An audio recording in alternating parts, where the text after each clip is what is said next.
Alors bonjour les amis, aujourd'hui on va parler de la Ménorah. Alors la Ménorah, c'est le célèbre chandelier qu'on voit dans le judaïsme et bien sûr il a sa source dans la Bible et on va le voir dans deux passages, on va le voir dans Exode 25 et puis on va le voir dans Zacharie. Alors Ménorah, voilà comment ça s'écrit, Ménorah.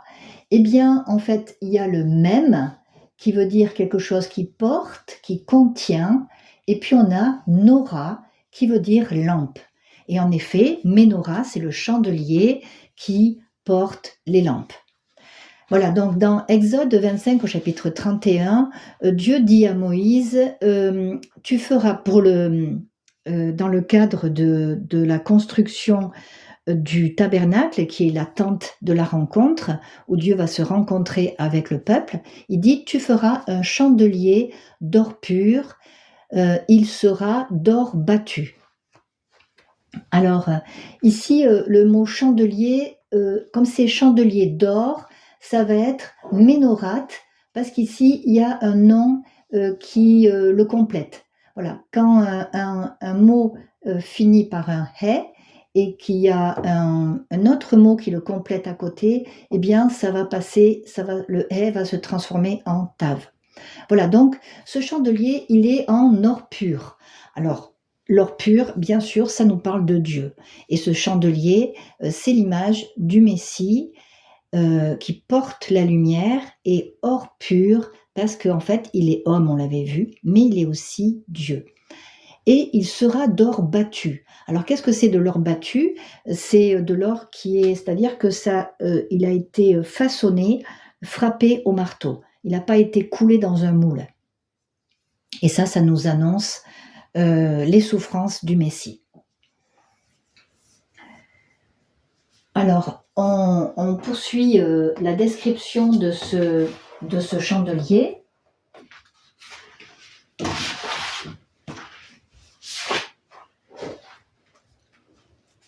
Donc, il nous est dit, son pied, sa tige, ses calices, ses pommes et ses fleurs seront d'une même pièce.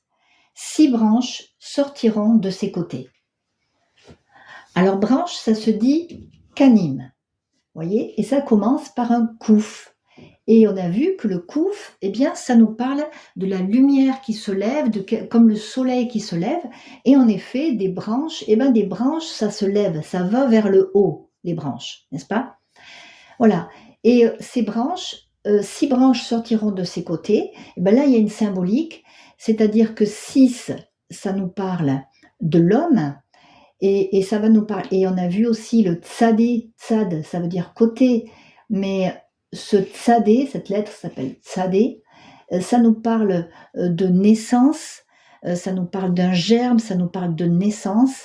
Et donc, en fait, ces branches, elles vont naître des côtés, c'est-à-dire qu'il va y avoir une branche centrale, et puis de cette branche centrale, de ces côtés, vont sortir 3 branches là et 3 branches là.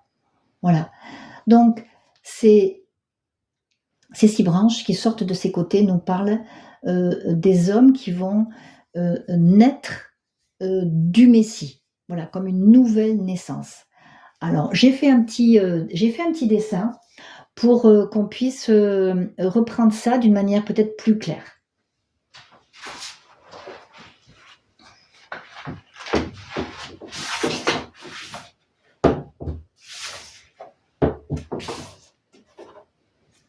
Donc voilà notre chandelier Ménorah qui qui contient des lampes afin d'éclairer.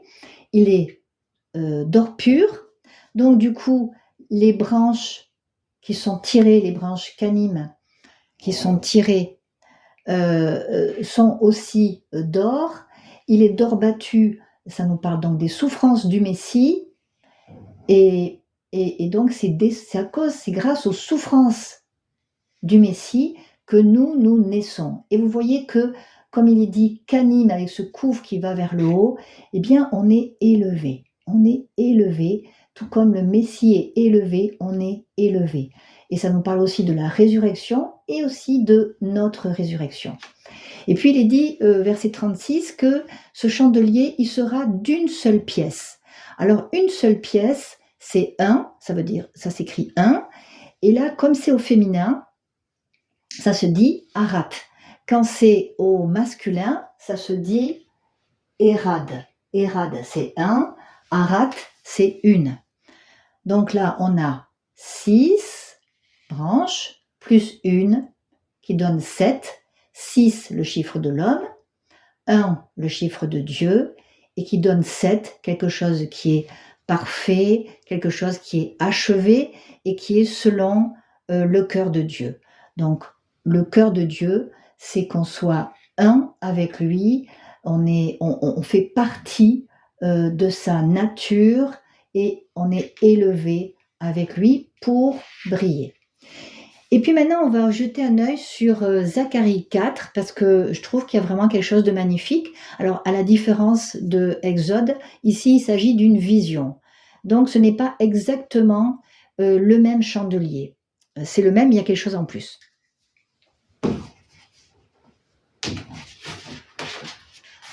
Alors, Zacharie, c'est un prophète qui va être envoyé par Dieu. Dieu va lui parler, il va lui donner une vision afin d'encourager le gouverneur de Juda, Zorobabel. Donc Zorobabel revient de Babylone et Dieu lui dit qu'il faut reconstruire le temple. Le temple a été détruit, la majorité des Juifs ont été amenés prisonniers à Babylone, et puis là, donc il y a un reste qui revient et ils doivent rebâtir le temple. Et Dieu dit que c'est là qu'il va habiter. Il va habiter au milieu de son peuple.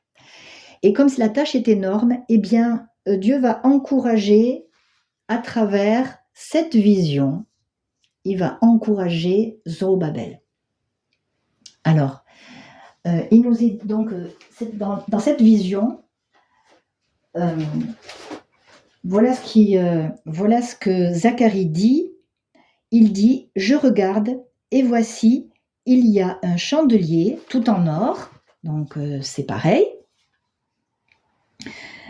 surmonté d'un vase ou d'un réservoir, voilà, ici, d'un réservoir portant 7 lampes, le chandelier, il porte aussi 7 lampes, avec 7 conduits. Donc ce réservoir, il a 7 conduits, un conduit pour chaque lampe. Moi, j'aime beaucoup, beaucoup cette image. Je trouve que c'est très, très encourageant. Et avec 7 conduits pour les lampes qui sont au sommet du chandelier. Voilà. Donc, en fait, on comprend que dans le tabernacle ou dans le temple, c'était les sacrificateurs qui devaient préparer l'huile pour le chandelier. Et là, en fait, il y a un réservoir. Et chacun a une part d'huile. Alors, réservoir ou vase, ici, ça se dit gula. Alors, je trouve que c'est super parce que ça commence par un guimel. Le guimel, ça nous parle du Saint-Esprit. Et gula, ça veut dire aussi source et ça veut dire aussi révélé ou révélateur.